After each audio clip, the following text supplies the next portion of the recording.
Assalamu alaikum wa rahmatullah. Good morning, dear students. How are you? I hope you are well. Alhamdulillah, I am also well. This is Abdul Bari, professional lecturer in English, Sonapukur Surabhi College, Parbatipur, Dinajpur. আমরা দেখব এখন যে কখন কখন গ্যাপে adverb বসতে পারে। বাক্যের সাহায্যকারী ভার্ব ও মূল ভার্বের মাঝখানে গ্যাপ থাকলে, এক কথায় বাক্যে যদি সাহায্যকারী ভার্ব এবং মেন ভার্ব এর মাঝখানে গ্যাপ থাকে, তাহলে উক্ত গ্যাপে আমরা কি চিন্তা করব? ওখানে একটা অ্যাডভার্ব বসাতে হবে। উদাহরণটি দেখি। দ্য ওয়ার্ল্ড কমিউনিটি, বিশ্ব সম্প্রদায়, শুড এক্সটেন্ড মানে বিস্তার করা দরকার, দেয়ার ফুল সাপোর্ট পূর্ণ সহযোগিতা, টু দ্য মাইগ্রেটেড রোহিঙ্গাস অভিবাসী রোহিঙ্গাদেরকে, সো দ্যাট যাতে করে দে ক্যান ড্যাশ রিটার্ন। দেখো এখানে কি বলা হয়েছে? এটা একটা ভার্ব আর এটা একটা ভার্ব, রিটার্ন। তাহলে আমি বলেছি এখানে সাহায্যকারী ভার্ব এবং মেন ভার্বের মাঝে গ্যাপ থাকলে উক্ত গ্যাপে কি বসে? একটা অ্যাডভার্ব বসতে পারে। তাহলে এখানে খেয়াল করো যে can dash return to their homeland, তাদের মাতৃভূমিতে ফিরতে পারে। এখানে আমরা সেফলি নিরাপদে, সেফলি।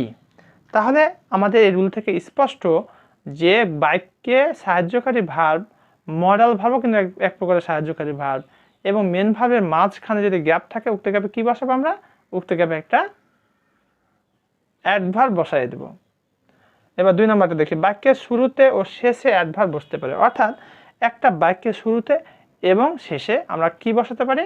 অ্যাডভার্ব বসাতে পারি। সেটা বাক্যের পজিশন এবং অর্থ দেখে আমাকে চিন্তা করতে হবে। উই শুড রিড ড্যাশ, আমাদের উচিত পড়া কিভাবে? অ্যান্ড ইন্টেলিজেন্টলি, বুদ্ধিমত্তার সাথে। এবং কিসের সাথে আমাদের পড়া দরকার? অ্যাটেন্টিভলি, সিনসিয়ারলি, অ্যাক্টিভলি, বিভিন্নভাবে বলতে পারো। তাহলে উই শুড রিড অ্যাটেন্টিভলি,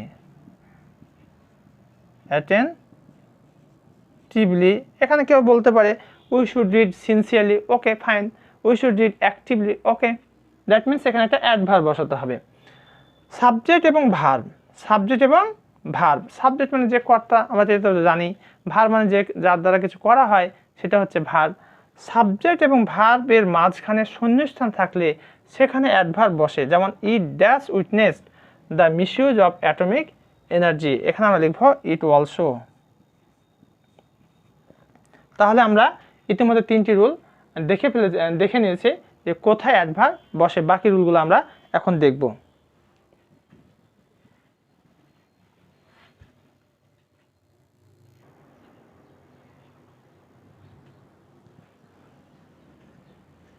এবার আমরা পরবর্তী যে রুলটি দেখব সেটি 4 নম্বর রুল। বাক্যের ভার্ব ও অ্যাডজেক্টিভের মাঝে শূন্যস্থান থাকলে সেখানে অ্যাডভার্ব বসে। এক কথায় বাক্যে যেটা রয়েছে সেই ভার্ব এবং অ্যাডজেক্টিভের মাঝে যদি গ্যাপ দেওয়া থাকে, তাহলে উক্ত গ্যাপে আমরা কি বসাবো?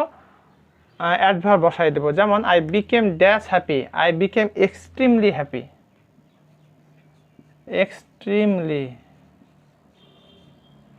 Extremely happy. দেখো এখানে বলা হয়েছে যে আই বিকেম, এটা হচ্ছে ভার্ব, আর হ্যাপিটা হচ্ছে অ্যাডজেক্টিভ।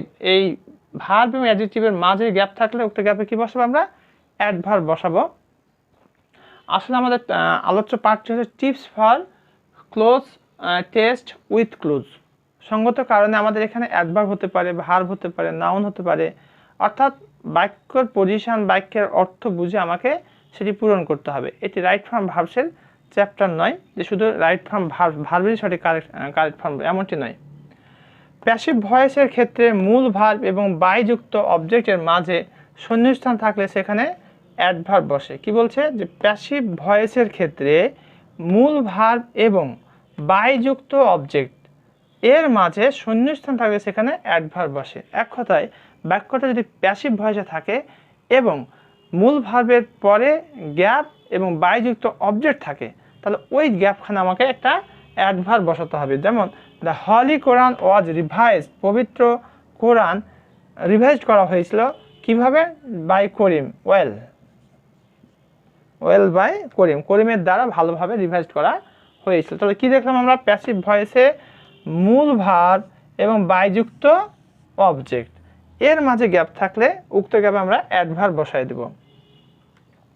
এবার আমরা আরেকটা নিয়ম শিখব, সেটা হচ্ছে তোমার যে গ্যাপে কখন ভার্ব হয়, গ্যাপে কখন ভার্ব বসবে। অর্থাৎ বক্সে তো তোমার ওয়ার্ড দেওয়া থাকবে, যেহেতু এটা ক্লোজ টেস্ট উইথ ক্লোজ, তো সেখানে তো ভার্ব রয়েছে, অ্যাডজেক্টিভ রয়েছে, অ্যাডভার্ব রয়েছে, নাউন রয়েছে। তো এবার আমরা দেখব যে গ্যাপে কখন ভার্ব হয়। বাক্যে অতীত নির্দেশক শব্দ এগো, before, last month, last time, last year এগুলো থাকলে সেখানে ভার্বের পাস্ট ফর্ম হয়। তাহলে লাস্ট নাইট, গত রাতে, he dash a good news, গত রাতে, আচ্ছা বলো তো, last night he dash a good news, গত রাতে সে একটা ভালো সংবাদ কি করেছিল, শুনেছিল। তাহলে হিয়ারের পাস্ট ফর্ম হার্ড।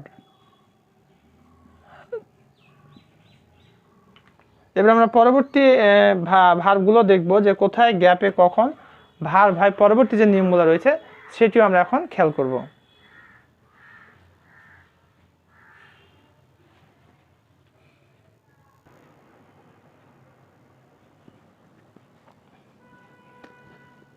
এখন আমরা যে রুলটি দেখব, এই রুলটি এত বেশি গুরুত্বপূর্ণ, যেটা পরীক্ষাতে প্রায়শই এসে থাকে। আমরা দেখে নিই একটু কি বলছে। মডাল ভার্ব, মডাল ভার্ব কোনগুলো আমরা জানি, can, could, shall, should, will, would, may, might, need, dare, ought to, used to এগুলো, এবং had better, had rather, would better, would rather, let ইত্যাদির পর সব সময় V1 হয়, অর্থাৎ মডাল ভার্বের পরে, এবং had better, had rather, would better, would rather, let এগুলোর পরে সবসময় কী হবে, ভার্ব 1 হবে। তাহলে students can dash good marks, students ক্যানটা হচ্ছে মডাল ভার্ব, এরপর তাহলে V1 হবে, অবটেন, অবটেন মানে হচ্ছে ধারণ করা। তাহলে students can obtain good marks, এটা এসেছিল দিনাজপুর বোর্ড 16 সালে। এবার দেখো মজার যে রুলটি, টু বি এবং হ্যাভিং, টু বি এবং হ্যাভিং এর পর মূল ভার্বের V3 হয়, অর্থাৎ টু বি এবং হ্যাভিং এরপরে যদি গ্যাপ দেখো কখনো, তাহলে উক্ত গ্যাপে তোমাকে V3 বসাতে হবে, ভার্বের পাস্ট পার্টিসিপল ফর্ম বসাতে হবে। তাহলে এখানে দেখো having dash him I went to my office, এখানে আমি লিখতে পারি having forgotten, having forgotten him, আমি তাকে ভুলে গিয়ে I went to my office, এটা V3 বসালাম। গ্যাপের পূর্বে mind, worth, without, cannot help, with a view to, look forward to, get use to এবং preposition to, at, in, for, with, of বাকিগুলো লেখা হয়নি, তোমরা জাস্ট প্রিপোজিশন স্মরণ রাখবে ইত্যাদি থাকলে, অর্থাৎ গ্যাপের আগে যদি এগুলো থাকে তাহলে পরবর্তী গ্যাপে আমরা কি বসাবো, V1 প্লাস আইএনজি বসাবো। যেমন I went to a library with a view to a novel, আমরা একটা উপন্যাস পড়ার জন্য কোথায় গিয়েছিলাম, লাইব্রেরিতে গিয়েছিলাম, তাহলে এখানে রিডিং লিখে দেব। দেখো গ্যাপের পূর্বে কী রয়েছে, এখানে উইথ এ ভিউ টু রয়েছে, উইথ এ ভিউ টু, এই যে এখানে দেখো তোমরা, এই যে with a view two, with a view two. তাহলে যে রুলগুলি এতক্ষণ পর্যন্ত আমি আলোচনা করলাম, এই রুলগুলি তোমাদের tips for cloze test with close, প্রাথমিক সেশনে হয়তো আমি তোমাদের রাইট ফ্রম ভার্সের কথা বলেছি, অ্যাকচুয়ালি নট লাইক দ্যাট, এটি হচ্ছে tips for cloze test with cloze. এই tips for cloze test with cloze অথবা উইদাউট ক্লোজ যেটি হোক না কেন, এই দুটি কোশ্চেনের ক্ষেত্রে যে রুলগুলি আমি আলোচনা করেছি প্রথম ক্লাসে এবং আজকের দ্বিতীয় ক্লাসে যে রুলগুলি আলোচনা করেছি, প্রিয় শিক্ষার্থী ভাই বোনেরা, আমার বিনীত request, please observe and practice and hear what I say, and you also practice in your houses. I think that if you continue your practice, inshallah you will do better result, no doubt. So you have to memorize all these rules, because all these rules will help you to fill in the blanks. I give an example. যদি তোমরা কখনো মোড়ে গিয়ে turning point দেখো এবং সেখানে দিক নির্দেশনা দেওয়া না থাকে যে এদিকে কোন রাস্তা, এদিকে কোন রাস্তা, তোমরা দিশেহারা হয়ে যাও, কিন্তু সেখানে যদি একটা নির্দেশনা দেওয়া থাকে এদিকে এয়ারপোর্ট, এদিকে হাসপাতাল, এদিকে বিমান, মানে তোমার মার্কেট, এইভাবে যদি অ্যারো চিহ্ন দিয়ে তোমাদের ইন্ডিকেশন দিয়ে লেখা থাকে, তাহলে তোমাদের যেতে খুব সহজ হয়, একজন পথিকের জন্য খুব সহজ হয়। ঠিক একইভাবে বক্সে যে ওয়ার্ডগুলি দেওয়া থাকে সেখানে থাকে ভার্ব, সেখানে থাকে নাউন, সেখানে থাকে অ্যাডভার্ব, সেখানে থাকে অ্যাডজেক্টিভ, এগুলো তোমাকে যদি সঠিকভাবে নির্ণয় করতে হয়, জানতে হয়, তাহলে এই রুলগুলোর সহযোগিতা নিতে হবে। এই রুলগুলোর সহযোগিতা নিলে আমি আশা রাখি তোমরা 10-এ 10ই পাবে, কারণ এটা অত কঠিন নয়। If you know all this rules clearly, you will carry full marks, no doubt. So thank you very much to watch my class. আসসালামু আলাইকুম ওয়া রাহমাতুল্লাহ।